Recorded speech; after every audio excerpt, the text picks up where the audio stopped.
Community account, I gave you permission to talk. Thanks. Sorry, I had a little bit of Zoom troubles.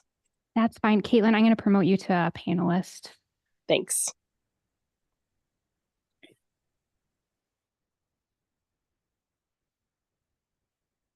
And I'm going to see if I can rename you for logistic reasons.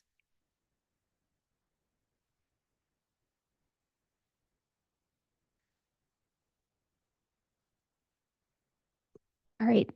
Thank you, Caitlin.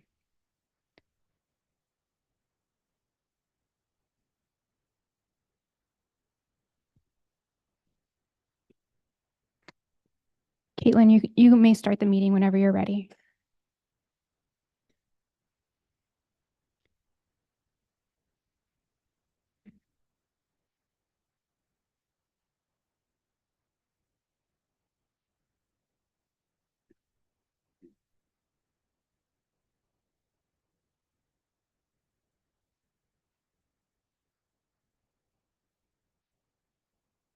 I apologize. Thank you all for showing up. Our chair is sick, but she's zooming in, and thanks for your patience as we navigate the technology world of Zoom.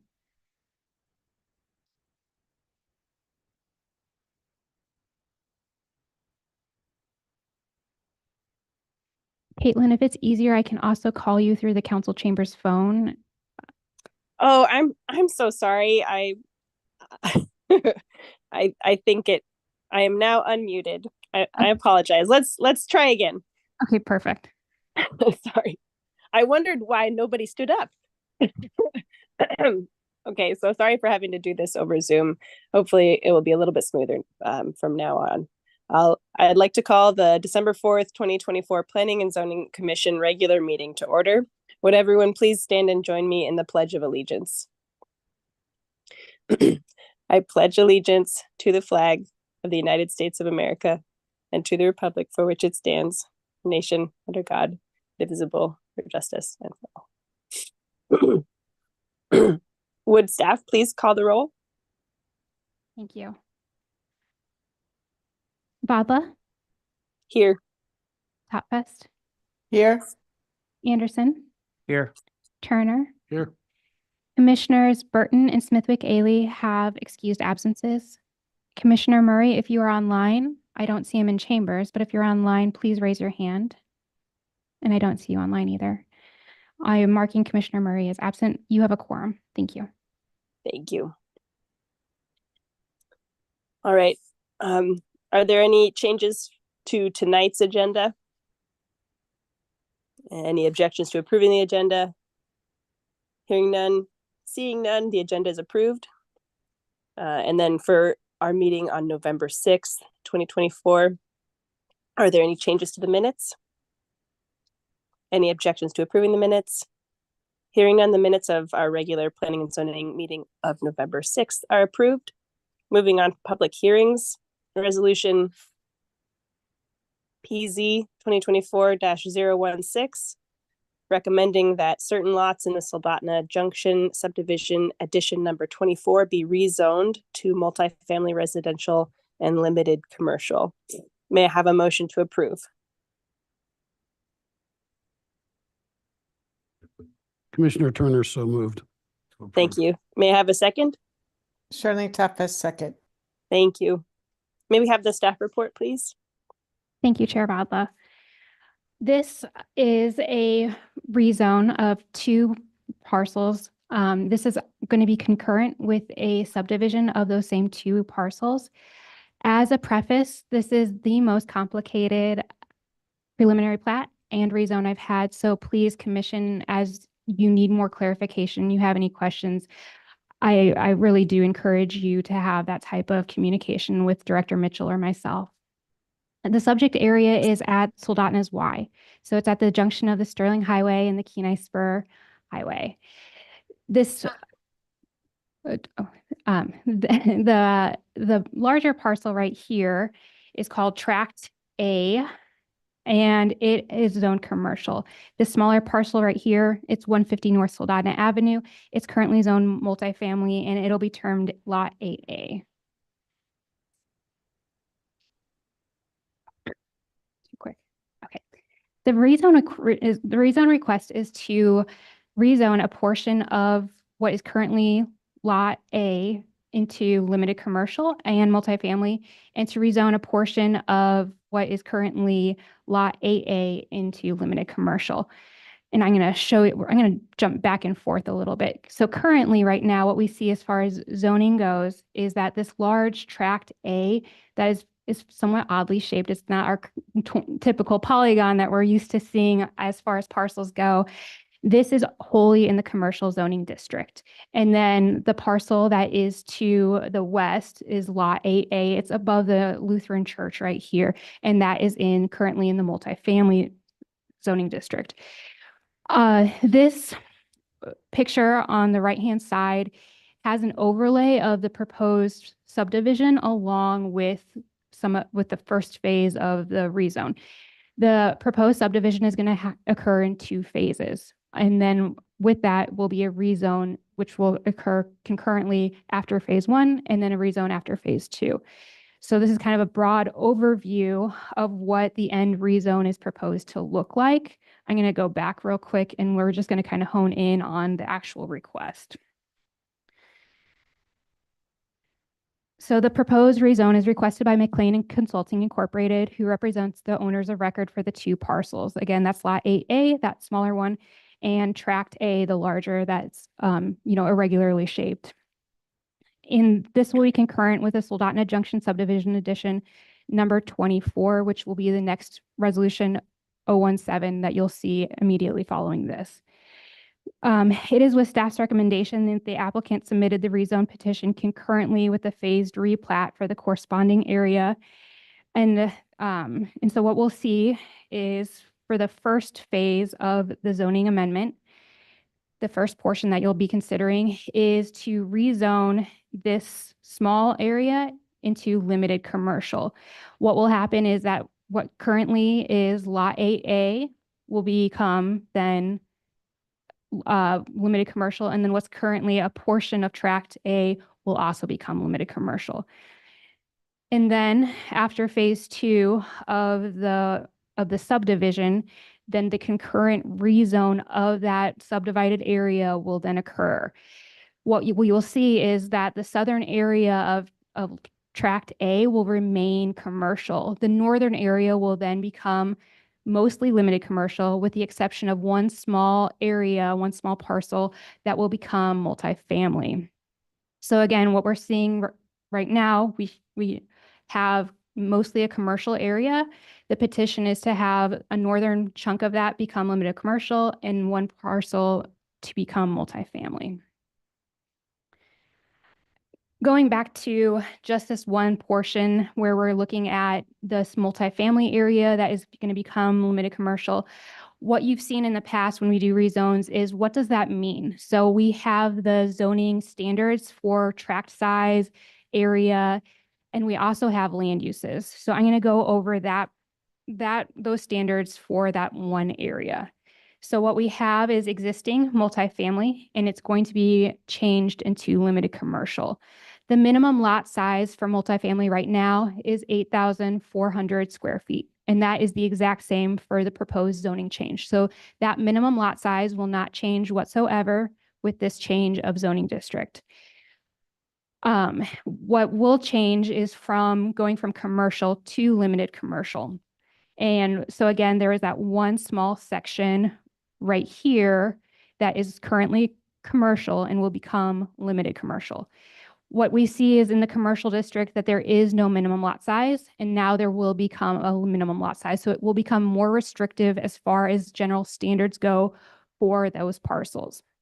The same type of going to a smaller restriction is seen with the minimum lot width, maximum lot coverage, building height, and the yard setbacks. So I'll go through all of those. So for the multifamily district, again, it's that smaller portion, just so I know this is complicated, so bear with me. This smaller portion right here that's becoming limited commercial. The minimum lot width currently is 90 feet. That will actually decrease 20 feet compared to the multifamily zone. So what would be allowed is a slightly smaller minimum lot width. However, then for the other area that is commercial, that's a substantial increase compared to the commercial zone. So it will become more restrictive. Maximum lot coverage is 30% in the multifamily. So of a lot area, 30% can be developed. In the commercial, there is no maximum lot coverage. Basically, it stays the same for the bulk majority coming into limited commercial. And then for that small portion that is already commercial, there will be an increase of the maximum lot coverage. So again, it becomes more restrictive. The maximum building height is 48 feet, and with the proposed zoning change, now it decreases to 36 feet. The minimum yard setbacks in multifamily, there's a 20-foot front and rear yard setback, inside 10 feet. Basically, there's some a little bit of gray area with roads, but for a general purpose, that's what it reads in our code. For the commercial district, there are no yard setbacks. Those are just determined by landscaping and off-street parking.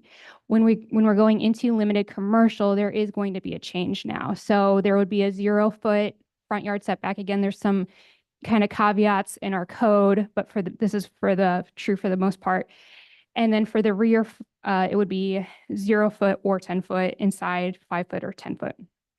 And so what we're seeing as far as the changes with setbacks is what is the more pinpointed of the code is for these two parcels in question is that the front and rear setbacks decrease, and the side yard is generally more restrictive compared to the multifamily zone.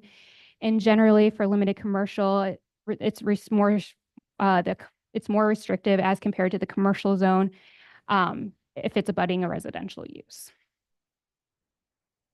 And then I'd like to touch on just kind of general uses. A lot of times with rezone, it's not just looking at what is parcel size, but we're also looking at what is an allowable use within those zoning districts. For commercial, when we're going from commercial to limited commercial, what we're seeing is a far more restricted use. Bear with me as I get my exact page here. So for the more restrictive use, it's substantial.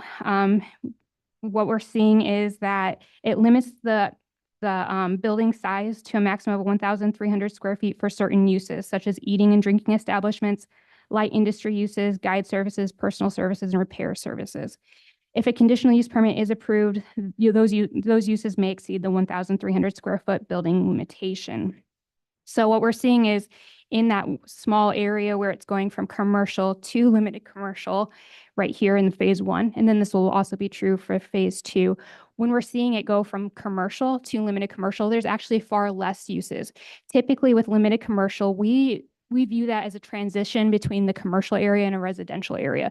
And that's actually quite perfect, as there is, this very, this is kind of Soldotna. This is a lot of like hometown Soldotna right here feel is in this subdivision. And so what we're seeing is right now, it's a pretty stark adjacent of commercial uses that could be allowed right next to the residential. With limited commercial, it does give that transition and a buffer from the stronger, more intense commercial uses into the residentially zoned area. And then to speak to the uses for multifamily, so this is going from multifamily to limited commercial, that's where we see it kind of flip. So before, when we're seeing commercial go to limited commercial, it's more restrictive. This actually then lends itself to a slightly different gradient. So again, bear with me as I get to my notes. The rezone of multifamily to limited commercial would allow commercial uses that are generally not permitted principal uses in the multifamily zone. However, the rezone of Lot 5 would be a continuation of the same proposed zoning district along the new proposed right-of-way between the subject lot and the church property. With the rezone, Lot 5 would become a corner lot with an alley access, and abutting to lot to the east would also be zoned limited commercial. So it'd be a little bit of a nicer transition of zoning districts because there wouldn't be a one lot that's just multifamily. And then moving on to phase 2. So right now, phase 2 is planned to rezone what is termed lots 7 through 11 in the subdivision. Again, you'll see that in just a minute here when we're on our next resolution. We will be rezoning, the petition is to rezone this northern area into limited commercial, and then to have one pocket, what is currently commercial, into multifamily. And again, I'm going to go over those same standards that we just kind of breezed through, but in looking at what it means to go from commercial to multifamily for that 1 square. So again, we're looking at things that are going towards a more restrictive parcel size. Currently, with the commercial zoning district, there is no minimum lot size, lot width, lot coverage, or setbacks. And the building height is 48 feet. Into the proposed zoning of the multifamily, we are seeing it become more restrictive. There's an 8,400 square foot minimum. And again, there's some language within code that makes it change depending on the number of units. But for the most part, we see that there is a minimum lot size. For minimum lot width, it's 90 feet, maximum lot coverage. Now there becomes the lot coverage. And then now there are setbacks. And again, these setbacks are somewhat dependent on some of the structures within the multifamily district. And then we can look at uses. So again, for the uses of going from commercial to multifamily, this is kind of flipping from what we just talked about. When we're looking at going from commercial, you have a wide range of uses, and now you're limiting to what is a permitted principal use and what is a conditional use permit. In the multifamily, it's really intended to provide an area that is stable residential development for a range of housing densities and some other uses which are both compatible with residential character and provide for areas of transition between commercial and industrial land uses and lower density residential uses. And then the bulk majority of the rezone for phase 2 is exactly what we talked about a few minutes ago, where we're going from commercial to limited commercial. So again, we're seeing a more restrictive set of uses. There's quite a few permitted principal uses that are simply not allowed in the limited commercial district that are allowed in the commercial. And again, there's quite a few conditional use permits for uses that are also allowed within the commercial that are not allowed in the limited commercial. Everything's becomes slightly more restrictive as we're looking to have this buffer between commercial to residential. And then a lot of times we kind of hone in on our comp plan, and I did not abbreviate comprehensive plan correctly. Sorry about that. So for our Envision Sold Out in a 2030 comp plan, there's quite a few takes of what it means to rezone. We look at different goals that are mentioned in our comp plan. The overarching visions for the economic development, parks, trails, and recreation and general land use are summarized in the comp plan. In terms of economic development, one goal is to encourage pedestrian-friendly retail opportunities and create a more connected downtown. This rezone aligns with the design concept for the subdivision. We'll mention this later, but the subdivision concept does allow for a 5-foot sidewalk along the proposed right-of-way. So that lends itself to a more pedestrian-friendly feel. Additionally, there is a proposed travel way too within the east or the northern area. For the parks, trails, and recreation, the broad vision is to continue to invest in its parks, trails, and other recreational opportunities for year-round enjoyment for both residents and visitors. The applicant has expressed that the property owners of Lot 4 and Lot 1B of the Mullen Homestead Edition number 2 are interested in land donation to the city for park and recreation purposes. And that those areas in question, this isn't pertinent to the standards of a rezone. It's just something to think about. So what is proposed is that there could be a potential future land donation of a park area down here, as well as this flag lot up here.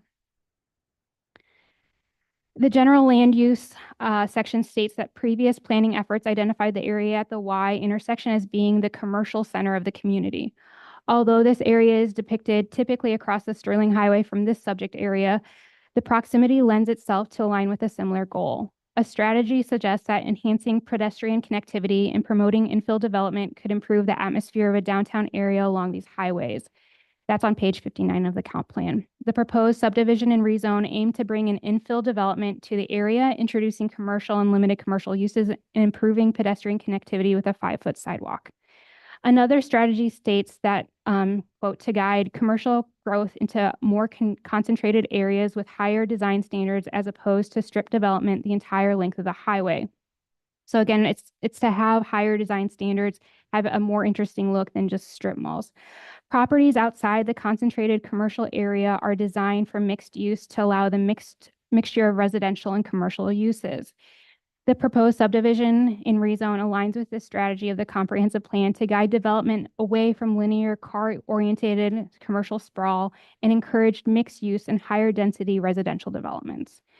A general land use goal within the comp plan includes the designation of commercial nodes in key areas to promote commercial synergy, which are more visible and attractive to pass through visitors.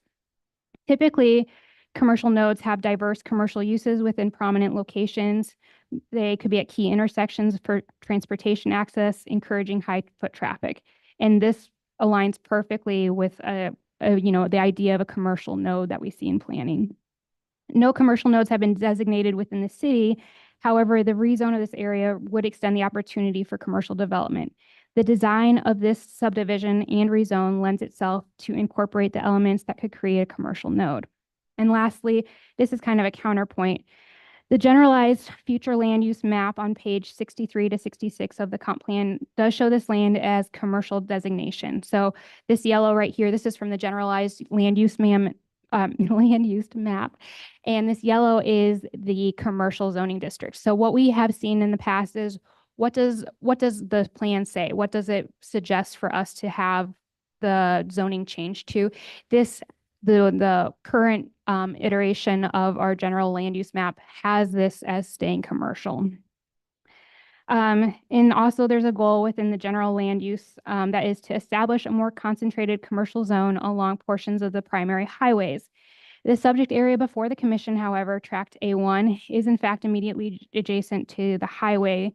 The rezoning of the subject area would not be supported by this specific section of the comprehensive plan. Something to think about as a counter to some of the ways that the comp plan does support this. And then as we kind of have been trying to develop our staff report, something that we haven't always incorporated is political impacts and concerns. And so this is something I'd like to take a moment and think about. The rezone of the subject area from commercial to limited commercial and multifamily residential creates an inconsistent zoning along the Sterling Highway and may adversely impact traffic on North Soldotna Avenue. Something to think about. The rezone of tract A1 to limited commercial would create an inconsistent zoning along the Sterling Highway. Currently, all properties along the north side of the Sterling Highway are zoned commercial. This would be the only parcel along the only area along the north side of the Sterling Highway to be zoned differently. And lastly, is traffic congestion is an important consideration. North Soldotna Avenue is classified as a local road.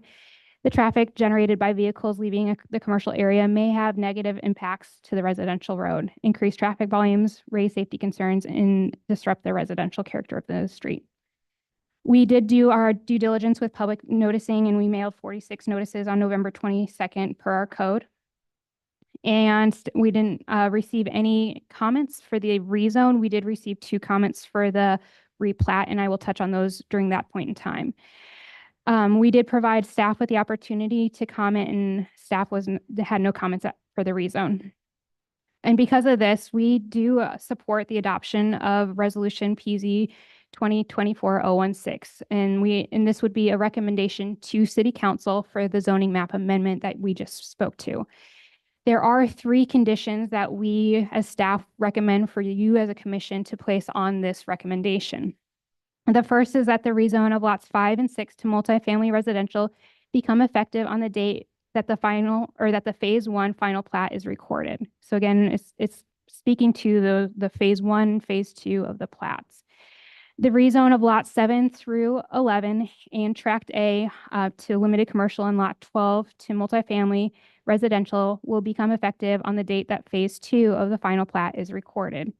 And then lastly, phase 2 final plat must be recorded within 2 years of the rezone approval from the City Council unless an extension request is received at least 60 days before the expiration granted by City Council. Thank you. Thank you for that staff report. I'd like to now open the public comment period. Is there any member of the public who wishes to speak on this item? If so, please state your name and address for the record. Do we have any public on Zoom, Jen? Sorry, we do. Let me see if I can Sorry, figure this out. That's okay. If there's anyone in the room, we can go to them first. But if you are participating through Zoom, just raise your hand and Jennifer can unmute you. And if you're on the phone, you just dial *9. Is there anyone in the audience who wishes to speak to the rezone? Okay, thank you. We have Cody McLean here. Thanks.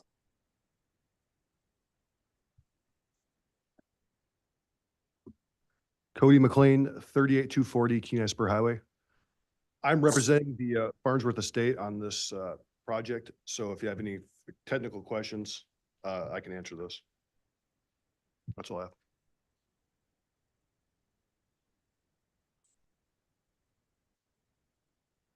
Thank you. And typically the public comment period focuses just on public comments, and then we'll have, after the public comment period is closed, there's time for the commissioners to make comments and ask questions, and it may be best if you're willing to allow commissioners to ask questions at that time. He agrees. Thank Thanks. you. Is there anyone else in the public who wishes to comment? I do have 2 members on Zoom, but we'll go through who's physically present first. I see none, Caitlin. Thank you. Do you want me to call the attendees on Zoom? Yes, please. Will R., I believe you have your voice. I'm going to allow you to talk now. And I'm asking you to unmute.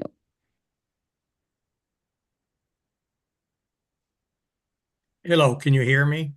I can. Yes. Thank My name is William Raymaker at 121 Farnsworth Boulevard. And my concern with it is if I understand this correctly, because like Caitlin had said, this is extremely confusing. And in fact, the document sent out to us is extremely confusing. It's a big area, but the document does not clarify really what is taking place with it. But what I think is happening is you're allowing access from North Devon, or from Devon Drive all the way through to North Soldotna Avenue. Is that correct? I will. This is Jennifer Hester, the associate planner. Typically, we don't necessarily do back and forth, but if the chair allows a more casual flow, I can answer that question. Yeah, I think that would be helpful for everyone. Thank you for the question, and thank you for responding, associate planner. Okay. Well, thank you. Right now, what's under consideration is for the rezone. So the zoning talks about uses as well as standards for lots. What you're speaking to will be with the subdivision, and that is in our next agenda item. And that's why I didn't talk about the proposed right-of-way, but you are exactly correct in that what is proposed with the subdivision is for a connection to occur from the Sterling Highway to North Soldotna Avenue. Thank you, Jennifer. And so how about if I wait until the next section to continue with that part of the discussion? Perfect. But I do have a item on the current discussion, and that's that if I understand it correctly, you're thinking of making one plot or one lot limited commercial that is facing North Soldotna Avenue. That is correct. And so that would be the only lot that is limited commercial on North Soldotna Avenue. I just would like the commission to be very careful about that because we don't have any commercial in that Farnsworth area. And as you had described earlier, it's really a hometown Soldotna area in that whole division, that whole subdivision. So that is my only comment on that. My concern concerning the limited commercial on that North Soldotna Avenue. Thank you, Will. We will look forward to hearing more public comment from you on our next agenda item then, if you're finished. Yes, I am finished. And Okay. so I'll lower my hand until later. Oh, wonderful. Thank you. Mike McLean, thank you for being here. I'm allowing you to talk and I'm also asking you to unmute. Hello, this is Mike McLean. I've been helping the Farnsworth family develop their property over the last 3 or 4 years. And so this subdivision and rezone is the result of about 3 years worth of work where we've reached out to the various neighbors and have been working concurrently with the city to come up with a plan that will actually allow for development of this last large chunk of the heart of Soldotna.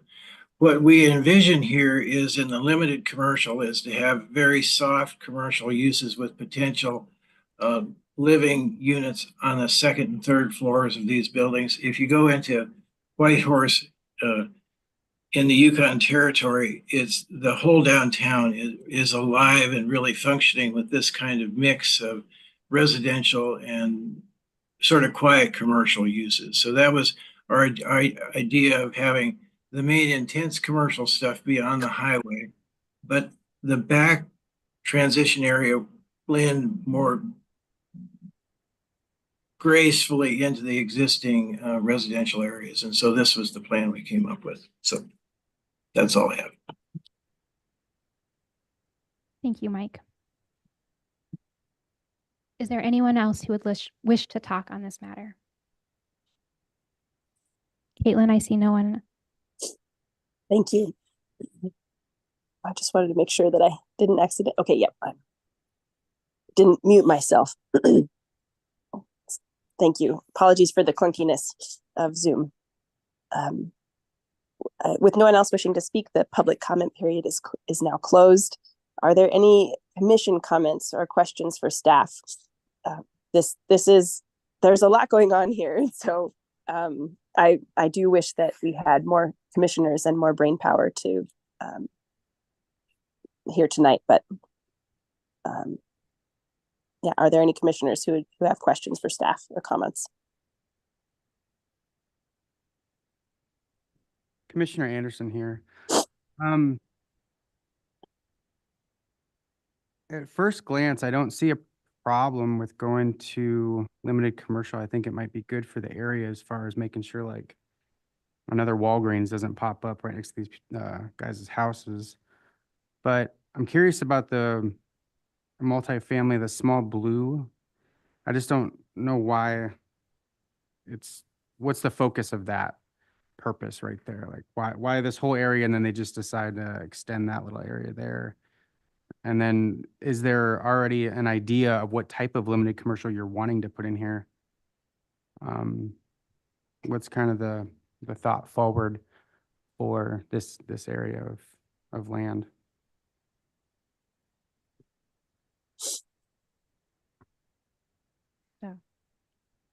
If I may answer that question, Commissioner Anderson, I'll speak on the question, I believe, proposed lot 12 to multifamily, correct? Is that the multifamily area that you're inquiring? Yeah, is above lot 8, is that 12? Yep, that big's more of a square, not rectangular, the existing multifamily. So on the proposed lot 12 right now, there are 2 residential structures. So it was at staff's recommendation that be rezoned to residential, because if you notice, the surrounding areas, the parcels off of Foothill are both multifamily residential.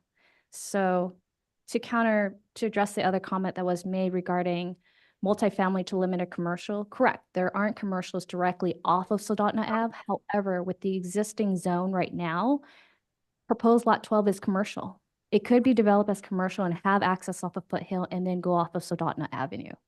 So it was staff's recommendation to make it conforming and keep it multifamily to be consistent with the parcel to the north and the parcel to the west. And to ensure that kind of limiting that commercial use. As it stands today, it is commercial. So it has higher intensity use that could be going off of there and having access off of Foothill down through Soldotna Ave. Yep, so the multifamily extension there is basically to bring the current structures in compliance. Correct. Okay, and so then do we know anything about why they want to change it from commercial to limited? Is it just for future development of this new area they want to put in with a road there? Or what has any of that been brought up of why they want to change it to limited opposed to commercial?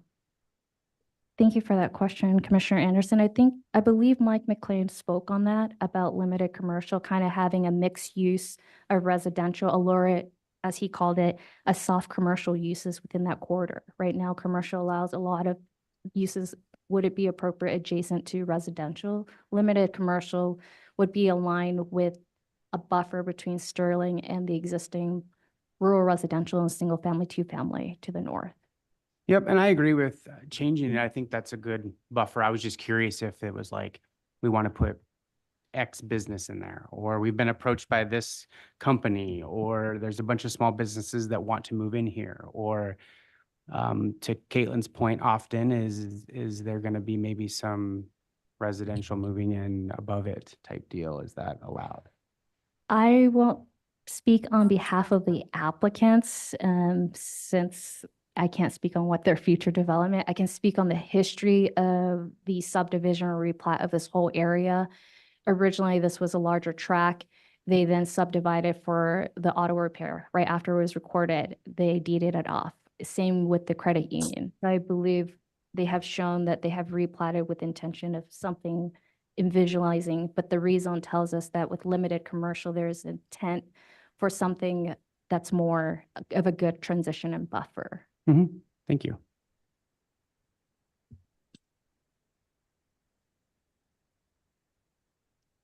Are there any other commissioners who have comments or questions for staff?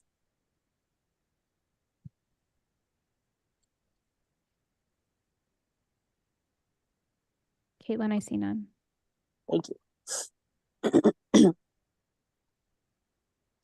I have a question. I didn't realize that this has been in the works for 3 years.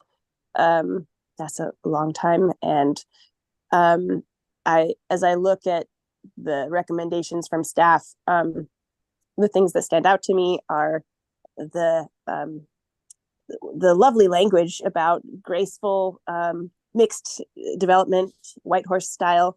I mean, I think that recent past meetings have really brought this point of the need for more multi-family and more mixed residential, apartments above, businesses below, kind of development that we haven't seen yet in Soldotna, but that our small footprint would really benefit from. And I'm just wondering if staff could give me some guidance about whether or not, as a commission, we can really lean into our Envision Soldotna comp plan, especially when it speaks about guiding commercial growth into more concentrated areas with higher design standards, as opposed to strip development the entire length of the highway. That's pulled out. You pulled that out from our comp plan, and it's in the packet there. And is there anything that we can do besides obviously rezoning this to limited commercial? Any conditions that we can put upon this rezone, in addition to your 3 that you already put, to encourage this mix of residential and commercial use? It allows for that, but there's nothing to say that has to happen. And I'm just curious if we can add any conditions that would help it lean even further in that direction. Thank you for that question, Chair Vadlet. I think in terms of the comp plan and talking about the strip malls, the design itself is creating interior access and going against the strip mall access off of Sterling into promoting safety there. In terms of putting a condition and trying to make sure a certain parcel property right is doing mixed use development, that's in the zoning itself in the land use table. So with your rezone, your consideration is, does the proposed zoning district allow for that mixed use? Because right now, if we keep it as commercial, residential uses are not allowed as principal permitted use. So that tells you right there, as the current commercial zone, residential is not something that they can do by right. By allowing limited commercial or maybe a residential district, then you can ensure residential, but not necessarily mixed use. Unfortunately, our zoning districts are a little bit limited but however, that's something that we can address at a different time. Yes, yes. That's what I was thinking. I appreciate your answer.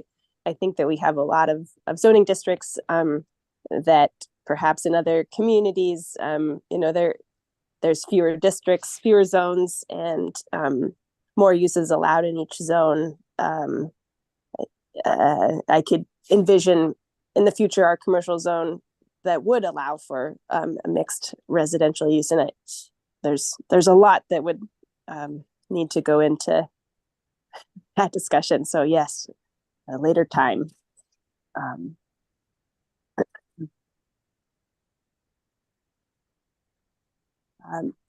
Are there any other comments from commissioners or questions? Also for Mr. and Mr. McLean.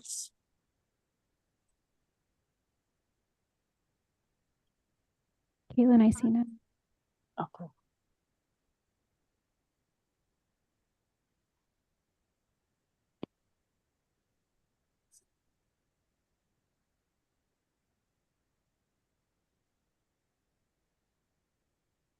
And I think this initially due to the concerns of Will mentioned, I was considering making a motion to postpone this just until our next meeting so that we could have other commissioners weigh in here. But if I am leaning toward not doing that unless there are other commissioners who would really like to postpone this decision until we have more of a full commission. There's fully half of us missing tonight, and their thoughts and more brains are better than less brains. So if there are any other commissioners tonight who would like to postpone this meeting, I would like to hear your thoughts. Caitlin, this is Commissioner Anderson. I guess just kind of an open discussion with you real quick, just on your thoughts of postponing. I think that the rezone would be good for what we want for 2030. And I think that it would even protect that neighborhood from a large commercial building coming in. My biggest concern would just be the same as the residents, that the road going through might end up as a shortcut for people and just traffic. So that's my biggest concern with this entire thing. I think that the limited commercial is a good move. And if I thought that it wasn't, then I would probably want to get more voices and people involved, or commissioners involved. Is that kind of where you're at as well? Do you think it's not a good move, or? No, I appreciate that, and I appreciate everyone as you bear with us.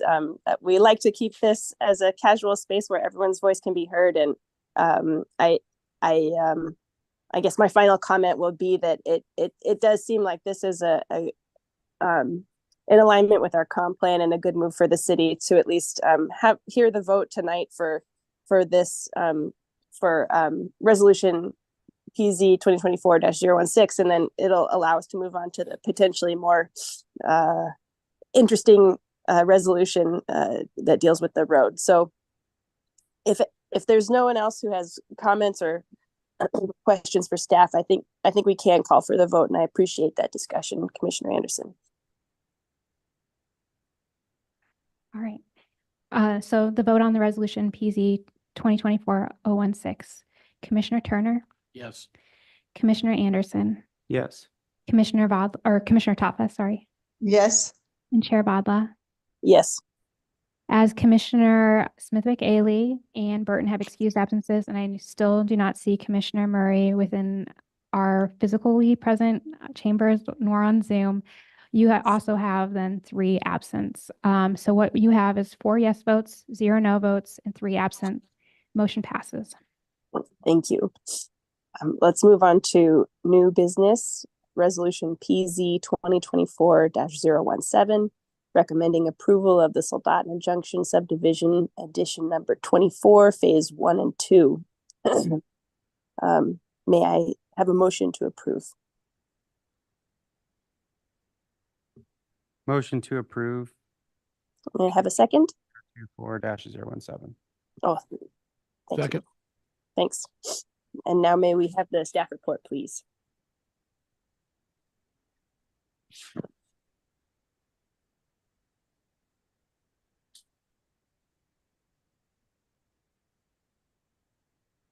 Bear with me as I also navigate technology. One moment. I have a PowerPoint.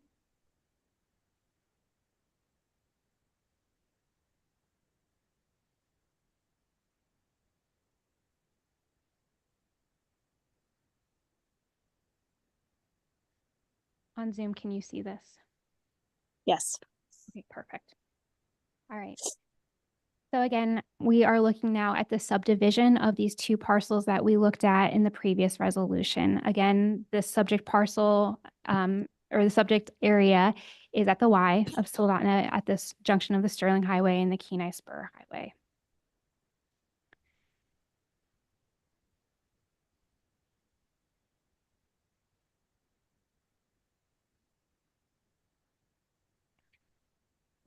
The applicant is requesting for a two-phase subdivision, which we had alluded to, and we're going to go into more in depth of what is entailed in each of these phases.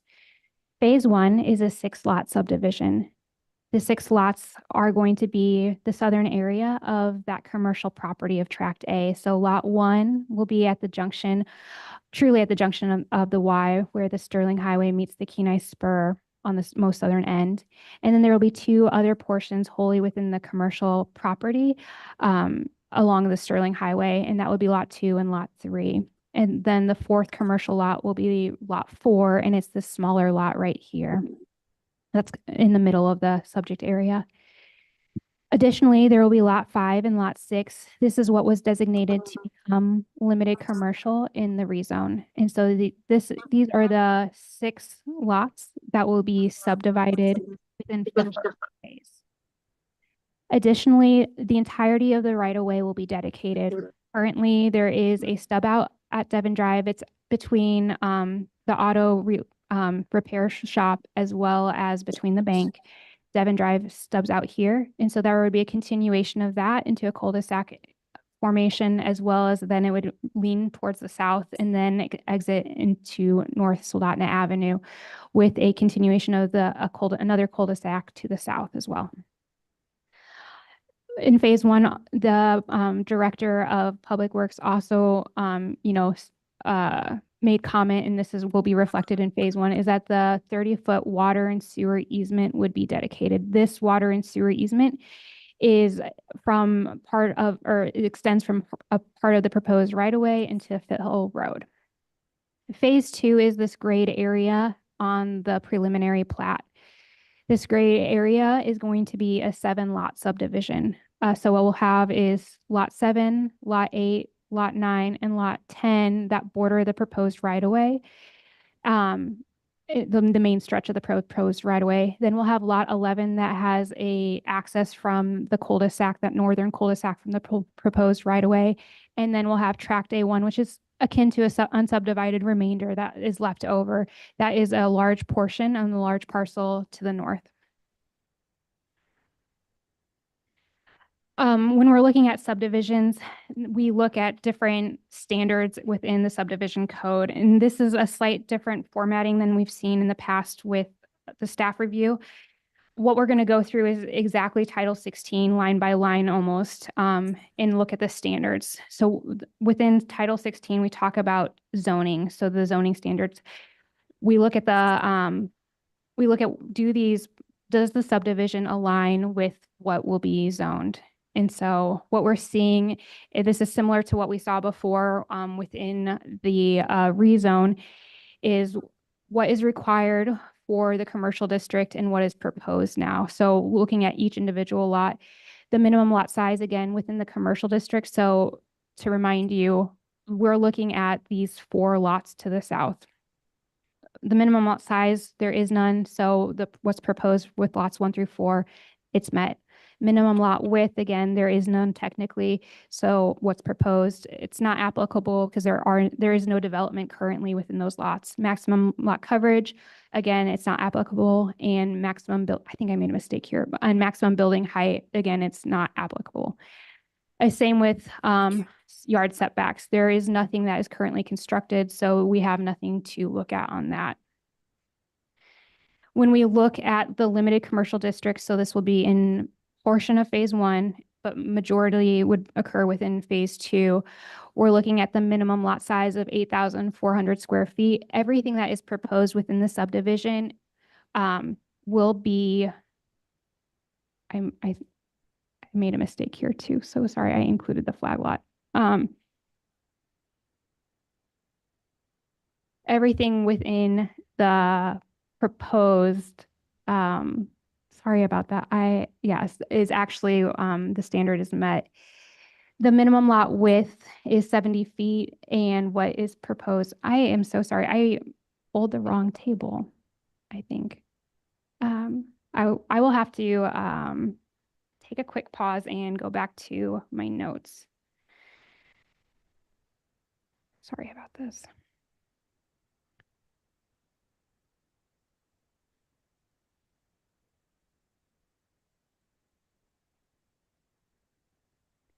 So what we'll see is more of a reflection in the staff report, but I transposed something in the PowerPoint.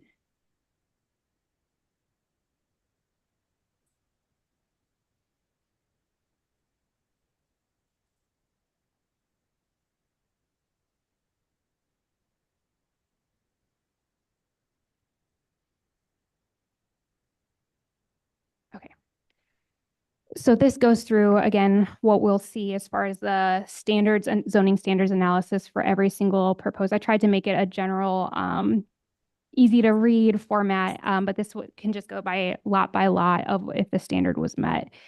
What we were looking at is for the limited commercial district. So this goes through tract A1A through lot 5 through lot 12 or lot 11. So tract 1A, lot 5 through lot 11.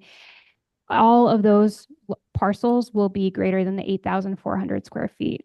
Again, we'll look at the minimum lot width, 70 feet for limited commercial. All of the proposed parcels within the preliminary plat will be greater than that, meeting the standard. There's no current development within those the proposed parcels. And so for maximum lot coverage, building height, and yard setbacks, it's not applicable.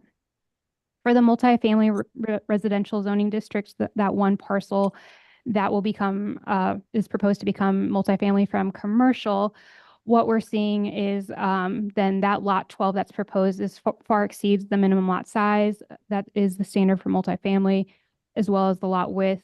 It is under the maximum lot coverage. It's under the maximum building height. What we see is a little bit of a discrepancy between the standards for the yard setbacks. So for the front yard setback, it does meet code.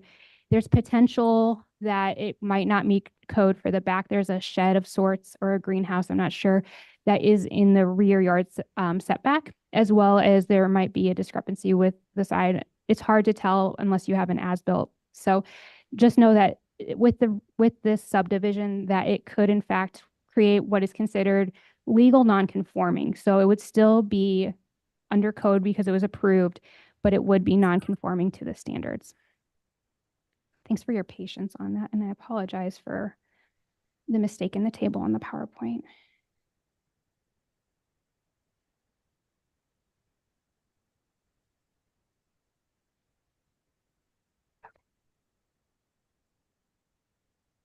And then with the subdivision requirements, we also look at beyond just the zoning, we look at access. So with access, currently what we see is that all of the parcels that are proposed will have access, whether it's from Devon Drive, the Sterling Highway, the Spur Highway, from the proposed right-of-way that will be dedicated, or from Foothill. Or there's also Coho to the north as well. So access to the lots is within the subdivision, and all dedications for streets must be provided in phase 1. For streets, the 60-foot right-of-way dedication conforms to our Soldotna Municipal Code 1208 city streets generally. The applicant has requested for street construction after dedication to obtain capital for build out of from the sales of lots 2 and 3. Our code 1206-020C states that in lieu of street construction prior to dedication, the city and the property owner of record shall enter into an agreement setting forth the terms and conditions of the dedication and its construction. An installation or subdivision agreement has been added as a condition of approval. Next is street designations. There are several right-of-way dedications without street names. One of the proposed right-of-way is to an extension of Devon Drive. However, the remaining dedicated right-of-ways will require new street names, which must be approved by City Council in accordance with Soldotna Municipal Code, Chapter 12. A condition has been added that prior to the final plat approval of Phase 1, the proposed street names must be reviewed and approved by City Council.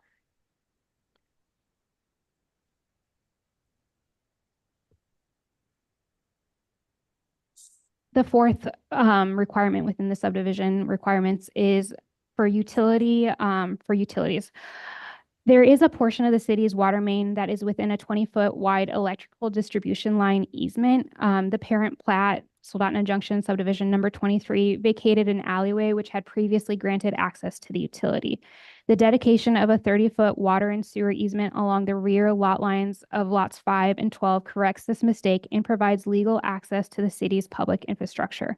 The 30-foot water and sewer easement dedication between Foothill Road and the edge of the cul-de-sac aligns with an identified project in the 2015 Soldotna Water Master Plan to address system needs and future service.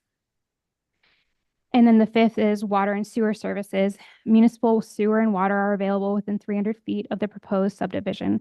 A preliminary design of the water and sewer lines and the connections were reviewed by city staff and comments were discussed with the applicant. The final design must conform to our code within Chapter 13, Section 10, and Section 18. We did, in accordance with our municipal code, complete public noticing. So the city mailed 46 notices of the preliminary plat to property owners within 300 feet of the subject properties.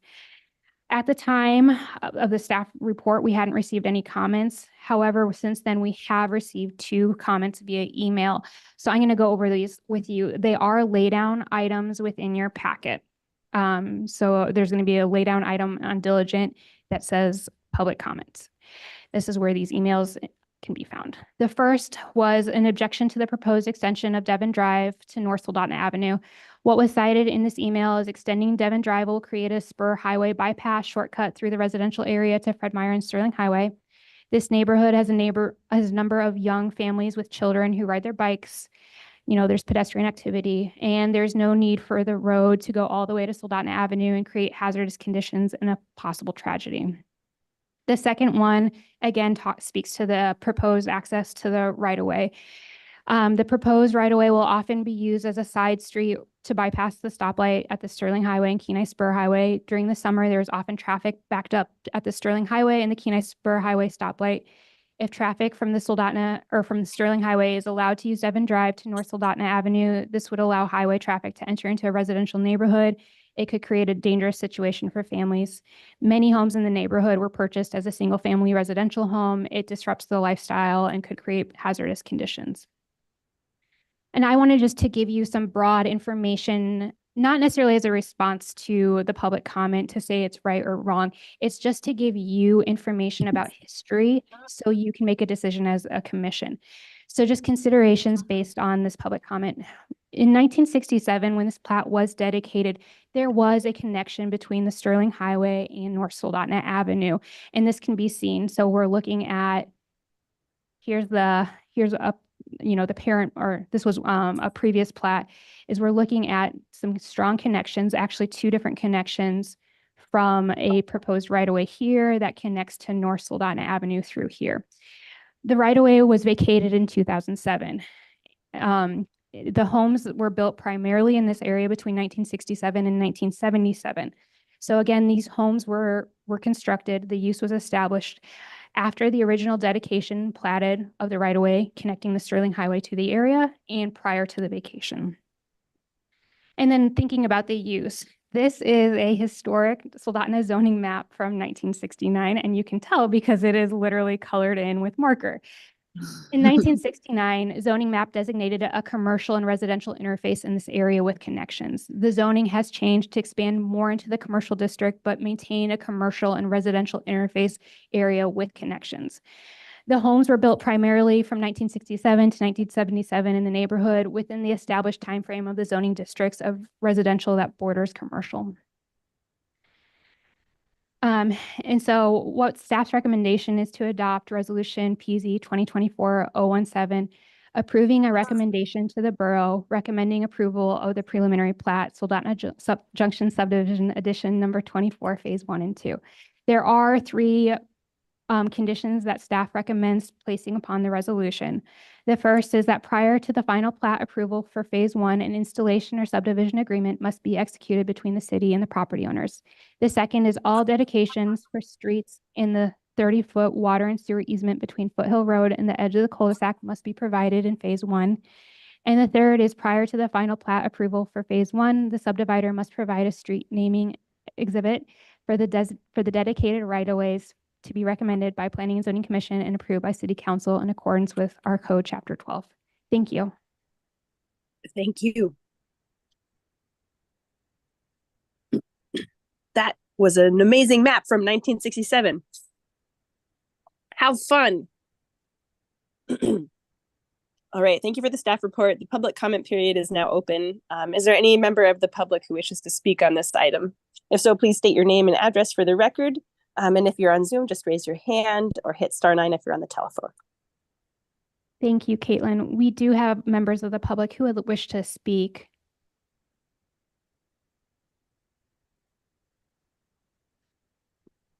Meredith Harbor, 44950 Knight Drive. I also serve as the pastor of Christ Lutheran, which is kind of that section that was mint green in some of the pictures, and I think a nice medium blue. I can still smell that Etch-a-Sketch marker or scented marker for the 1967 map. I wanted to share, so a little bit of history with Christ Lutheran is we just want to draw to attention the easement, the ingress and egress easement that was granted to Christ Lutheran on June 4th, 2007. And so we ask as a congregation, as we've been in conversation with McLean's for the last several months, that be considered, especially in regard to snow removal. That easement has been used as part of our parking lot. So with that would essentially cut off an end of the parking lot. And while it may seem like it's a primary building for a congregation, we do serve as a community center with a lot of community functions like the Kenai Peninsula Orchestra and many large events that if we only have one access point when we've been using a secondary parking lot access point to allow folks to come and go safely. So that's one concern that we have, and we just invite there to be some consideration to that. The other question is to just add another voice. When we met as a congregation, we were approached by the consulting firm to see about swapping some of the land. So you notice that little kind of tiny little section that may have been proposed as potentially a park.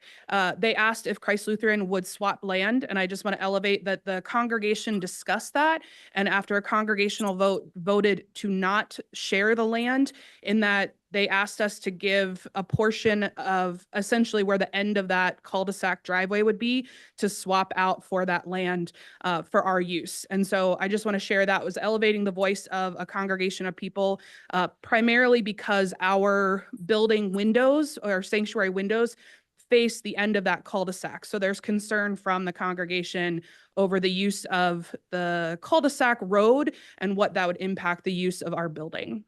Thank you. Thank you.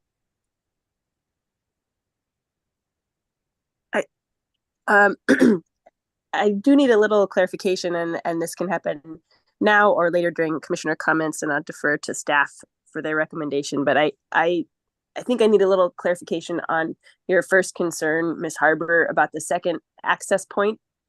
I was having and why that would be a concern for the property for the church. Through the, if you don't mind, through the chair, I did pull up the parent plat. So this is what was in 2007. Is this what you're speaking to? Yes. Okay. So There's in the picture that came with the notice of the amendment, or the notice of meeting, the back page map, there's sort of a dotted line draw out. Mhm. Okay, yeah, I'm seeing it now. I just had to zoom in. Sorry. But please continue. So the little dotted line, my understanding based on this and just knowing our parking lot, and pastors don't typically work with land, so I apologize if I'm misspeaking, but the little circle within that on the far left of the page is some trees, and then the connection point, which would be that road, that's our current parking lot exit on the north end of the parking lot. Okay, so the that's- proposed 60-foot right of way onto North Soldotna Ave, is that what you're talking about? That's my understanding. Okay. So that area is currently parking lot. I was thinking that you were talking about the smaller easement that looks like it goes into the cul-de-sac. So thank you for that clarification. Thank you. Commissioner Anderson here. Associate Planner, is it possible to pull up like a Google map so we can see exactly what we're talking about? I pulled up one on my phone and I think it's more clear. I think it might help everybody, Caitlin included, just visualize that. Of what I think you're trying to say is that there's two entrances there, and it looks like maybe, I think you said you used it as snow storage Mm, as well as an entrance exit. The snow storage is one question to consider when building a road there. The other question is our use of the parking lot, and especially considering the community usage of the building. Okay. mhm. And thank you for this back and forth. When I'm looking, I guess it's page 46 of the packet. And it does show, right there. It looks like the parking lot goes into the lot that's currently north of the church. And so that would actually be lot 5 on the subdivision replat. Is that correct?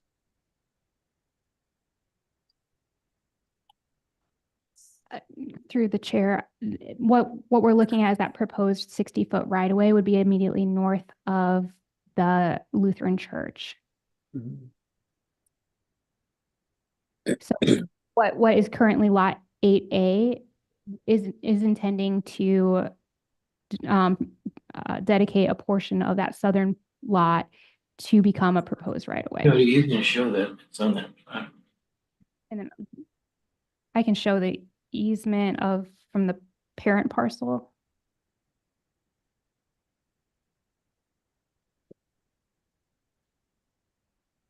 So it became vacated, and so then Okay, this portion of the land then became back into lot 8A. thank you. Yeah, that helps.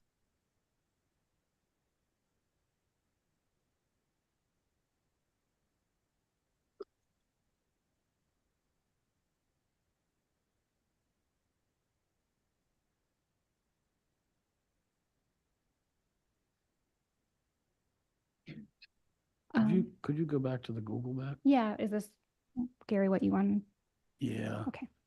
So the church will lose part of their parking lot and snow removal area at the bottom corner. Is that true? They would lose that what they're using right now as snow removal and access. It's not wholly confined on their own property. Right. Yeah.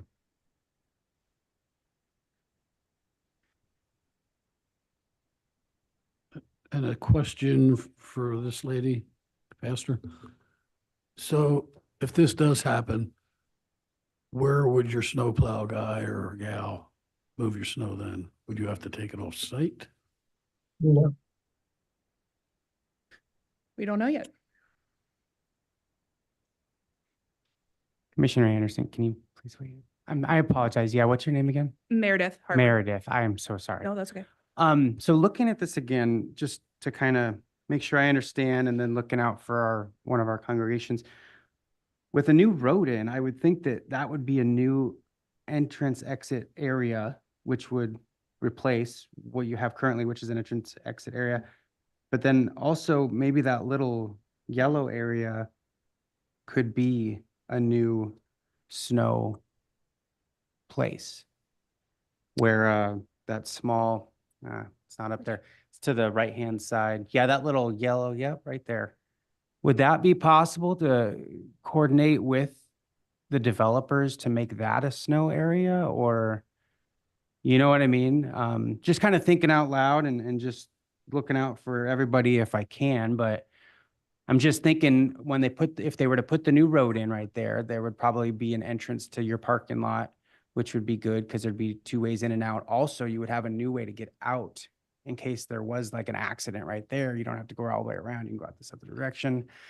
But more importantly, the snow, because that does become a real issue, is that may be an area that maybe we could talk to the developers on. Could that be an area that would be a flat area that we could store snow, put snow? I know it's an issue with probably the new road when it goes, if it was to go in, they would want to berm it up somewhere as well. So I don't know. I just wanted to maybe open that discussion with you if that was talked about or recognized or. I don't know that I've been a part of a conversation with that, Okay, so. thank you.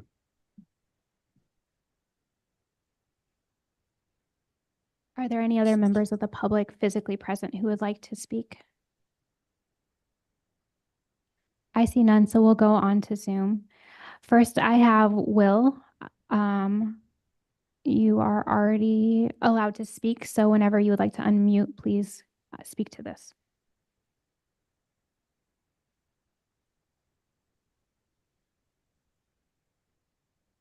Hello, can you hear me?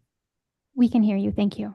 Okay, so again, this is William Raymaker, 121 Farnsworth Boulevard.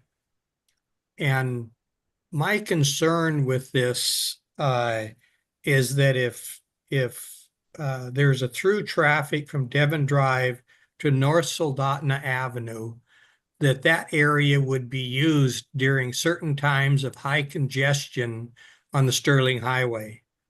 We've all seen what happens on the Sterling Highway when the fish are in, and we can't seem to stop the fish from coming in. So what happens is that highway backs up all the way. And if Devon Drive to North Kenai becomes a through area, then a lot of people would be more apt to take that drive coming through there. And if they do, they're not going to turn left on North Soldotna Avenue. That intersection that goes on to the Kenai Spur is really a kind of dangerous intersection. Instead, they would go all the way down Farnsworth and turn onto the Kenai Highway. Now, from my own personal experience, when the fish are in, and even many times during the summer, I stay away from the Sterling Highway. I follow the back streets all the way over to like Credit Union 1 to get on the Sterling Highway over there, because the highway through town is so congested with traffic. And other people are going to do the same thing. They're going to be coming down that hill, and then at that first stoplight right there by Fred Meyer's, they'll take a right and swing around, bypassing that stoplight. And if it does, it pretty much eliminates our really small, as you had described, hometown Soldotna residential area, because the quantity of traffic coming down Farnsworth is definitely not built to take that. I mean, there's no parking on the sides of the street. It's got signs for no parking because of the narrowness of that street. It's a single family residential area, and there's definitely a lot of kids on that road. So I would like you to please consider that. You know, there are options that we could put a blockade at the end of the proposed right-of-way where people can't get all the way through. And even if there is an accident on the highway at the stoplight or something, if the blockade is made in a way that it can be moved, then you can still allow a detour around that area. But if you allow traffic in general to flow through, and you probably have my email in front of you, which explains it more clearly, but I would like you to consider that. Thank you. Thank you. Also online is Mike McLean. Please speak when you're ready. Am I unmuted? You are. Thank you. And considering our street alignment through here, one of the main considerations for our design was having access to storm drain. The only storm drain that's possible for us to access is on Soldotna Avenue at the intersection of our proposed road and the Soldotna Avenue. That's what generated that street coming through there. The second thing I wanted to address was there is a triangular easement that allows legal access into the north end of the Lutheran Church's parking lot. By having a dedicated street, this actually improves that access into the parking lot. I was unaware that they were using Mr. Poppins' land for snow storage, but in effect, they actually are if they're pushing it over their property line onto his lot, which he is the owner of what are considered lots 5 and 6 here. With the curvilinear design of this, and if you imagine the different stop signs that'll be at each of these different intersections, this isn't a direct shot through. There will be increased traffic, but I don't think it's high-speed traffic. This allows for a lot of safety, alternative access from this commercial stuff coming back to that stoplight on Devon. The overall concept we feel is pretty safe and is a positive addition to this commercial core. It will have an impact on Soldotna Avenue, but I don't think it will be devastating. If you guys did want to put a barricade of some sort, that could maybe be seasonal or something like that. That could be done with traffic control. But for just the actual mechanics of water, sewer, and street construction, that is our one and only spot to get to storm drain. Is right there. That's all I've got. Thank you. That's good to know. And just to clarify, you're talking about where is the storm drain access is on North Soldotna Ave, right between lots the Lutheran Church and lot 5. Yes. Okay.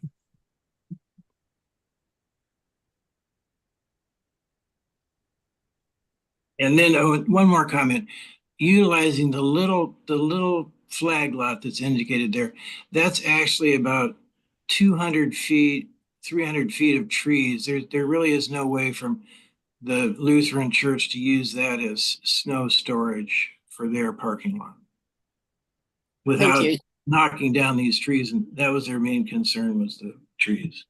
Mm-hmm. Yeah, that's easier to see on the Google map. Thank you.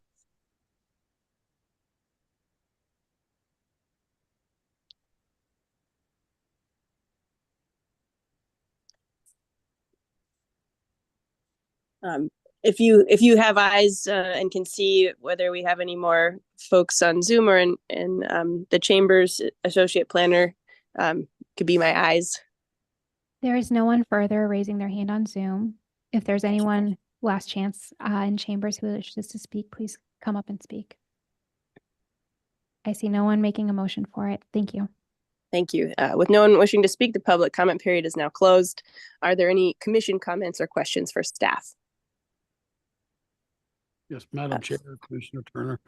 Yes. In favor of this, except to add in a movable traffic barrier on that road. And as I think Mr. McLean said, it could be put up in the summer and pulled down in the winter. But I think it's a dangerous place when the Reds are running and people are flying to Kenai, pulling large boats down, and you know, there's drinking going on too. So I think that would help to keep that from not happening. Yeah, a question for staff. Are there a variety of traffic calming measures that could be employed? And I'm curious if like no through traffic sign or those hingeable bollards or whatever. Does staff have a recommendation for type of traffic diverting or calming device to put in, and then 2, like where it should be put in, if it should be put in, you know, across Devon Drive, or where Devon Drive intersects with the new road, or where would it be put and what would it be? Thank you, Chair. Ideally. Yeah, This- thank you. Director Mitchell. That's a really great question, and I can't speak to the exact specificity of the plan of where traffic calming would be. I probably would talk to the Public Works Director. But in terms of the way the street is laid out, it's not linear. Typically, when it's linear, you zip through, right? So this design of the street itself lends itself to calming down, not speeding through, and with additional street stop signs. I mean, as the applicant or developer, I'm sure they don't want people zipping through. We can discuss about speed bumps and other measures. Not sure if a barrier is the answer to it, because typically you want more than one access because there's emergency management issues, right? You don't want one in, one out. If there's an issue and you're having that barricade, there's a different problem you're creating. I would rather have a flexibility that if traffic becomes an issue where people are using this as a through traffic, that the property owners will work with the city to minimize that. And what that looks like will be a discussion with city staff, just to give that flexibility, because I don't think a barrier is rather extreme and we're anticipating something we're not even sure of happening. So I would like to see some flexibility with that condition. I'm not disagreeing that, sure, there's always going to be someone who will go through if there's a shortcut and doesn't want to wait the line, but as a movable barrier that stays there throughout the summer, the answer? I don't think so. I would have to resolve to a flexible condition of how to mitigate that. Hopefully Okay. that helps. And I can draft a condition if that's what your commissioner is looking for. Mhm. Yeah, I feel like that might be a compromise that is good to strike, because I would imagine that some commissioners would like to, you know, if we can't find a commission or a compromise, we may not be able to approve this resolution. So it'd be good to find one, and I think we can. I'm thinking about there are several spots in town that are pretty good examples. I think DOT wants to what's the left turn that you can make as you turn right onto the Kenai Spur Highway, and then you can kind of make a left and go toward the new PETA pit. What's that? I know that's an awkward throughway cut through area, and then there's another one over by the Riverview bar that the city has talked about. You know, maybe that's a no left turn or a some way. So there's these places in town where we have current problems and we're trying to figure out what to do with them. So I wouldn't want to create a new place where we're pretty likely going to have a problem, at least in the summer months. But even in the wintertime, you know, this time of year at 5 o'clock or at school time, there's like a lot of people trying to take those two shortcuts that I mentioned, and it can be a real problem even in the winter months. So I guess I'm just trying to think out loud about coming up with a solution now instead of having to fix a problem later, to the extent that we can.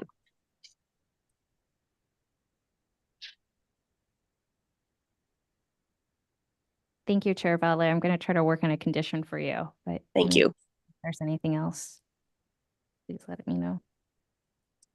Yeah, are there any other comments or questions for staff from commissioners? Yeah, Commissioner Anderson here, just kind of seconding Caitlin's concerns, and just looking at it more with the Y, the way it is. If you're coming down the hill, you're going to already avoid the stoplight with the current flow, that little shortcut there at the Y, to turn right. I feel less likely like it would be used as a shortcut. However, if you did put in just one stop sign in there, or one speed bump, or anything that, I mean, you're already going to have to stop at the light and turn right, and then there's probably another left, and then another right, and then a stop sign there, and then another stop sign to turn right again. It's a lot of stopping, and that if you just kept going straight, the flow there is no stopping. and its highway speeds. So looking at it more as somebody who loves shortcuts, I don't think I would take this one. But in all honesty, I do think that one stop sign additional or one speed bump or something like that, I really do think it would help these people out with that. And that's my comment. Yeah, Commissioner Turner, I agree with you, Commissioner Anderson. One speed bump or another stop sign would be very helpful. Mhm. Yeah, and I think this is a relevant question, just for better understanding where to put that traffic calming device. If we understood what the, I believe it was either the applicant or the associate planner who mentioned that there was hopes for improving pedestrian traffic flow through this area. And, you know, obviously these streets will themselves be walked and strolled and by pedestrians. And but if we understood, like, I guess if there's any future plans for connectivity, or for how to get pedestrians safely through the subdivision from Devon Drive and up north, or not, it would be, maybe it would help us decide where to put calming devices. Does that make sense? Well, one thing to keep in mind here is that we are planning on sidewalks throughout this entire new street development, which will be a nice improvement for pedestrians trying to walk through to get to Fred Meyer. No, that's great. And the question that I had was based on a comment that either you or the associate planner or someone made about hopes to have additional pedestrian patterns or through traffic. But I don't know, maybe I just made that up in my mind. Well, we really kept that in mind with wanting to do the streetlights and sidewalks. Right now, there's a community use foot trail that goes along the boundary of the Lutheran church, pounding through the woods all the way down there, trying to make their way over. There's quite a bit of through the woods and across the vale to get to Fred Meyer through this land. And so I think having the wide sidewalk is really going to be an improvement for the pedestrians and bike riders. I think it was Whitehorse actually where I went, and they had mountain bike trails for their kids to get to school, and it was kind of using those smaller paths that the kids were already taking, and it just the graceful style of Whitehorse. Is that what we were going for? Something to consider, that there's lots of ways to make developments friendly to kids and pedestrians and walkers. It's a beautiful parcel with that slope and the woods, and I agree that it's sort of the heart of Soldotna. There's just so much movement there, and it would be wonderful to maintain as much safety for as many users as possible in terms of moving around there. So I appreciate your considerations. Yeah, that has been a part of our discussion all along with the city as to how to accommodate that. And so we're really trying to create sort of a livable, positive addition there with that for everybody in the community. Yeah. And we can also, getting back to traffic calming, if you get to some of these intersections, you can actually have a three-way stop or a four-way stop, so everybody has to stop. You can make that to be a real slowpoke way to get from point A to point B. Yeah, that's what we want, it sounds like. This is Commissioner Turner. I call for the vote. Can we hear for the condition from Ms. Mitchell? So, I mean, thank you, Chair Badla. So after hearing your commission's comment, ultimately, I think maybe a more straightforward condition would just state where stop signs should be. Because like you said, Commissioner Anderson, if there are multiple stop signs in this subdivision, you, someone who likes to breeze through traffic, you wouldn't go through this route. So would it be more appropriate to say at the 2 intersection, or maybe at every intersection, and that's up to your commission, to put a stop sign as when you turn to Devon before you hit that intersection, and the following 3-way intersection, and then along Soldotna Avenue? That would be 3 stop signs going through. But that's up to your commission. I think that may be more of a straightforward. And then as the applicant developer, they can find other mechanism, crosswalks, with sidewalks, you see more pedestrian. That itself lends to people, hopefully they're not speeding through to avoid not hitting pedestrians. So stop signs might be a more straightforward condition for this project, and designating where within the subdivision. Mhm. Yeah, and I don't want to belabor that. Thank you. Thank you, Director Mitchell. I don't want to belabor this, and I'm hearing a commissioner's call for the vote. I do want to just have it show on the record that the proposed 60-foot right-of-way, there are other ways to slow traffic. I know that the city has considered on side streets to have on-street parking. So actually, when you create the thinking goes that if you create on-street parking, you narrow the throughway that vehicles can travel, and because it is narrower, they actually slow down. And so sometimes when right-of-ways are too wide, and there's big sidewalks that make them feel even wider, traffic will actually go faster, which makes it feel less safe for pedestrians. So an addition of on-street parking in this area, especially if it's, even in residential areas like all of our cities, you see on-street parking, but if it's closer to some commercial and limited commercial zones, that might be something to consider in the future for slowing down traffic.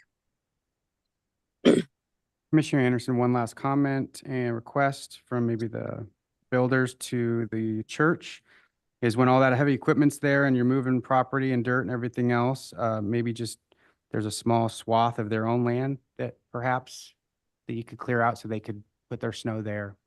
You don't have to, but it would be nice. Communicate with them about it. I don't know. It's your money, so.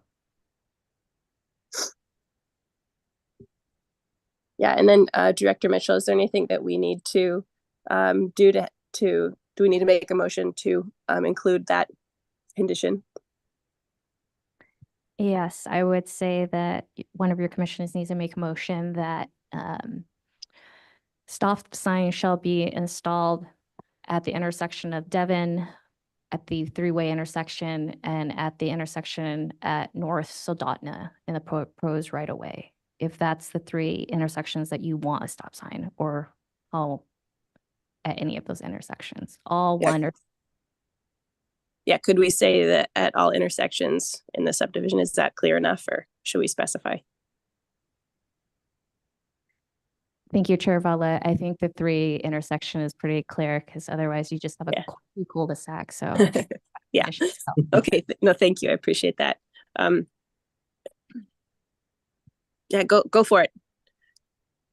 Commissioner Anderson here to propose that we install 3 stop signs at the intersections in between North Soldotna Avenue and Devon Drive. Any more clarity needed? I just moved to add a condition to the existing resolution. Oh, add a condition. Yeah, to do what he said. Yep. Okay. Thank you. Yeah. There's a delicate balance between formality and informality and clarity, or maybe that's what we clarity and formality. All right. So with that condition added to the resolution, can we now call for the vote? So this will be a vote on amending the resolution. Okay. Right now, on the second page of the resolution, we see under section 1, the three conditions that staff had already suggested for your commission. This would now be a 4th one. So the amendment would be under section 1, condition number 4, to install 3 stop signs within the subdivision. Does that capture what the commission said? Yes. Yes. All right. So the vote on to amend the resolution is Commissioner Anderson, Yes. Commissioner Turner, Yes. Commissioner Totfest, Yes. and Commissioner Vadla. Yes. The vote on to amending the resolution, you have 4 yeses, 0 nos, and 3 absents. Motion to amend passes.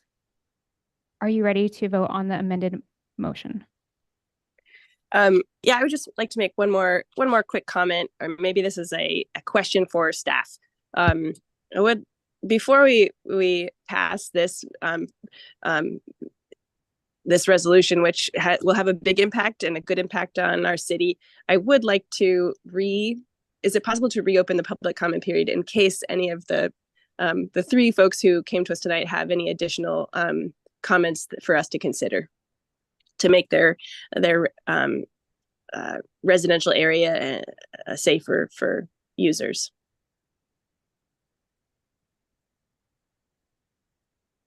No one in the audience is. Let me check the Zoom attendance. Thank you. Yeah, I would hate to miss something just because we're wanting to jump to the final vote, but Mike McLean, your hand is raised. If you would wish to speak, please do. No, I didn't know how to, oh, there's my lower hand. Pardon me. Thank you so No. much. all right, thank you. I really appreciate everyone's input and suggestions and sharing your concerns. I think that helped us make a better decision I tonight. did miss that. I did miss a hand. Caitlin, we do have a member of the public who would wish to speak. Sorry Okay. about that. Marion Parrish, a member of Christ Lutheran Church. I live in Kasilof, but I dodge the same traffic you do in the summertime. So just a comment on the stop signs. It occurred to me that we're trying to limit traffic from Sterling to Soldotna Avenue. So to consider those stop signs, to put a stop sign at Devon is actually stopping people going the other direction, if you think about it. So just address that specifically, that you're trying to slow down and prohibit's a tough word, but traffic going the other way from Soldotna to, from Sterling to Soldotna Avenue. I don't know how you do that in your amendment, but certainly a 3-way stop right there where the 3 come together would slow the whole world down. Thank you. No, I appreciate that.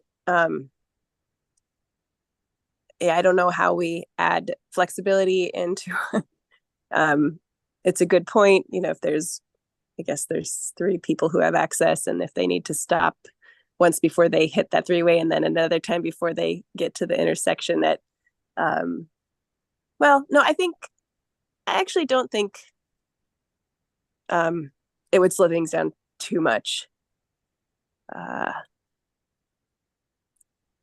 So I do want to give the developer flexibility to make common sense traffic calming, to implement common sense traffic calming measures. So Caitlin, if that's Cody has his hand raised too, if you'll allow him to make public comment. And then I actually have a comment too after this. yeah, thank you. Go ahead. I just want to add from a transportation engineering perspective, that Devon intersection up there, that needs to be 3 stop signs or none because of the orientation of it. And I was going to speak to that too. I'm not a traffic engineer. My concern might be the queuing distance of Devon Drive, the number of car lengths that you could get before it starts to back up into the Sterling Highway. That's a bit of a concern, depending on how much traffic goes through there. Really having the triple intersection down there by the cul-de-sac is probably pretty sufficient for really slowing traffic down. You know, if you really wanted to slow it down after that, you could put some kind of speed bump on that straight stretch between North Soldotna Ave and that intersection. Mhm. I'd be against the traffic barriers seasonal because, you know, people get used to going through there in the winter, then you put those all at once. I think that could be a safety issue. Just because it's inconsistent. So anyways, that's all I have to add.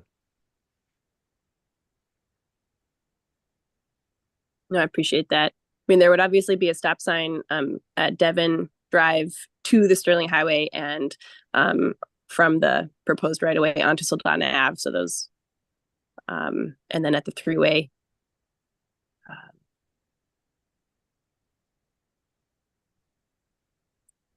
So we may need to change our condition.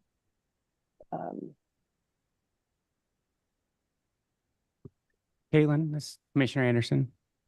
Yep. I guess my only original thought was just a stop sign as you're gonna go towards the Sterling Highway, but not the other direction. You'd come off the highway, you go through the stoplight, and then you just would turn left if you wanted to go that way. You don't need a stop sign there.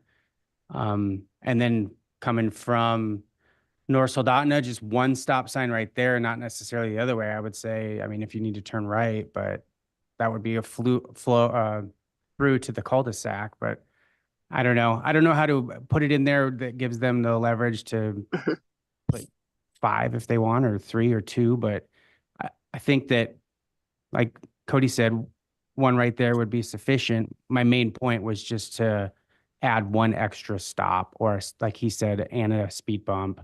I don't know if we just locked ourselves into 3 stop signs with what we just voted on.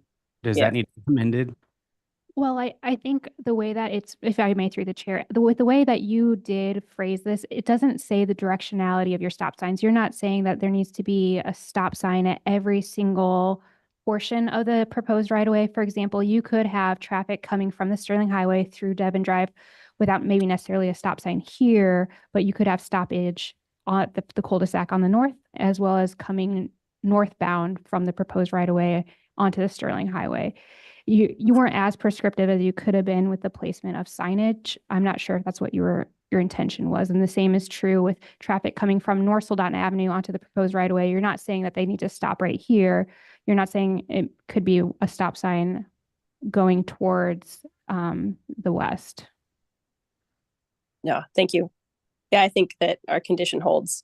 And, you know, there have been plenty of public comments and commissioner comments that are on the record that indicate that we really want this to be a safe, slow zone so that people can walk and bike and push strollers safely through this area. So I think the developer will keep that in mind and add a speed bump or whatever needs to happen to make that a safe area to walk.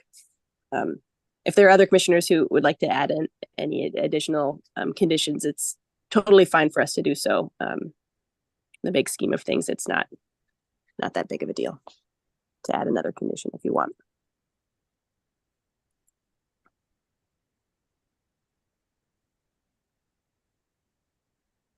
But if not, we can call for the vote. Okay. Vote on the motion as amended. Commissioner Turner, Yes. Commissioner Anderson, Yes. Commissioner Topfest, Yes. and Commissioner Vadla. Yes, You have 4 yeses, 0 nos, 3 absent. Motion passed. thank you. Yep, I really appreciate the everyone's input. Now we're moving on to public comments without prior notice. Is there anyone from the public who wishes to make a comment on something not appearing on the agenda?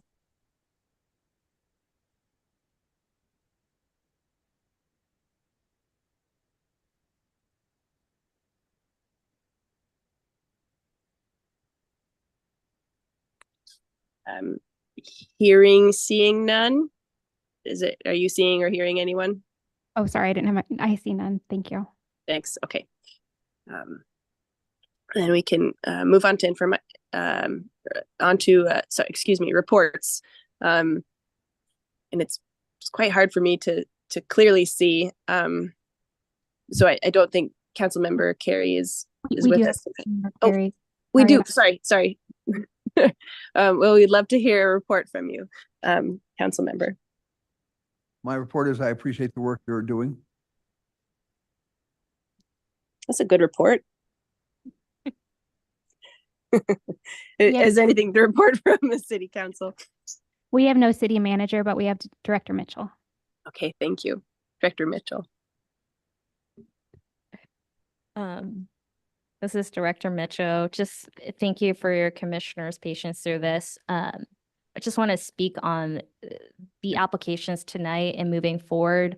You know, staff did, well, my time since I've been here since July, working with developers and seeing these phase plats. The reason why to do concurrent application is it's a very comprehensive development up front. To not do it this way, you get half a subdivision built out, and then later, if things don't pan out, they then sell it off, and then there's the disjointed development. And so staff recommended that the applicant submitted this concurrent application so we can see kind of the grand scheme of long-term development and the improvements of the right-of-way, because usually it's the lack of the right-of-way. You know, Foothill is a good example. It cuts off and you don't see that continuation. If it was to be ever developed, it would have probably gone from Foothill to Devon. And so you're going to start seeing these kind of shifting in our planning petitions moving forward, because I am working with developers to also streamline what we can do to help them move through our processes. Because with the phase plat, this will probably be the last time you see the preliminary plat unless they make changes to it. What that means is when they submit the preliminary plat, even if it's 5 phases, now once it's approved and goes to the borough for approved preliminary approval, they just go and do a final plat recording of each phase because you've approved the whole plan of all the phases. This streamlines it for them. Usually it's you go by each phase, preliminary, final. So I'm bringing forth these kind of process moving forward, and I appreciate your patience, and Jen did a great job on navigating this very complex development petition, but it is a really great benefit to the city because we're going to get a sewer and water easement that supports our 2015 water master plan, one that we need in order to continue that extension. And furthermore, expanding Devon and that sidewalk and that connectivity. So this development, there's definitely some benefits to the city. And always a challenge to balance out the impacts of development. I just ask that your commission really see the existing use, because in this sense, as I try to bring forth, is with the existing zone and commercial Foothill, they could have access on the northern end and bring traffic all the way down Soldotna Avenue. You know, as staff, we work with the developer and see what is the best way to mitigate that, and bringing that access lower towards Kenai Spur was the best way to still give multiple access to a development at this scale.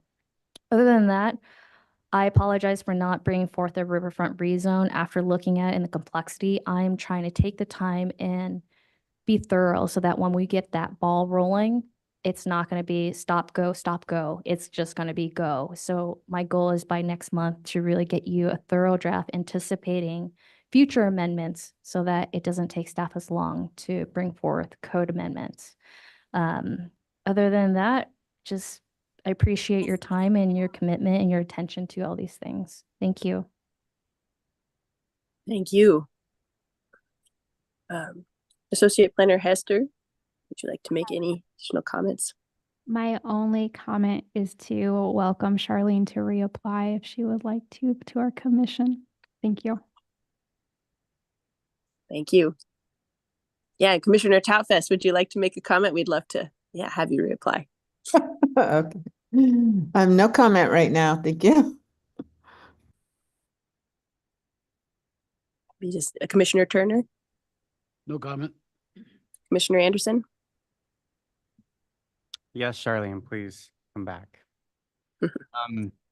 Ms. Mitchell, I appreciate all the work and this, what you just explained with how we're doing this now. Is I like it because it's a big view. You get everything in front of you at once. I know it takes more time and effort from staff side, so I appreciate that. I know that there's not a lot of you. So your guys' time is valuable, and I think it's a better way. It's a more efficient way to do it, and it cuts down on the back and forth, like you just said, effectively. So I think it's a really good idea. It's great. It also helps us see more of the big picture instead of if we were just reviewing phase 1 and then just reviewing phase 2 and then phase 3. Let's see it all, and then we can make a more informed decision on it and get a better view of 2030 and everything else we want to do for Soldotna, as well as looking out for the residents of Soldotna, which is the reason I'm here. So I appreciate it to both of you. Yeah, thank you. And I feel like Commissioner, I feel like Associate Planner, you made a comment at the very beginning that your doors are always open, Director Mitchell, and the Associate Planner's doors are always open. And I haven't been able to come in as often as possible, but to all commissioners, thank you for taking the time to be a commissioner and attend these meetings. If you do have any concerns, it helps so much to take a quick peek through the packet when you first get it. And then if you see anything, they were like, well, why? Yeah, I'm a little concerned about XYZ, safety. Bringing those concerns to staff before the meeting is a really great way to, maybe you caught something that they missed. And so my comment is just to make friends and bring chocolate and whatever else you guys actually like to staff who do so much work. And then but I think that's a great way to not be strangers and to see each other more often than once a month. So thanks everyone for your time. With that, I'd like to adjourn our meeting. Our next regular meeting will be held on Tuesday, January 7th. That's correct. That's at 5:30 p.m. And this is a rescheduled meeting so that we don't have to have it on New Year's Day, which is appreciated. Thank you. Our meeting's adjourned.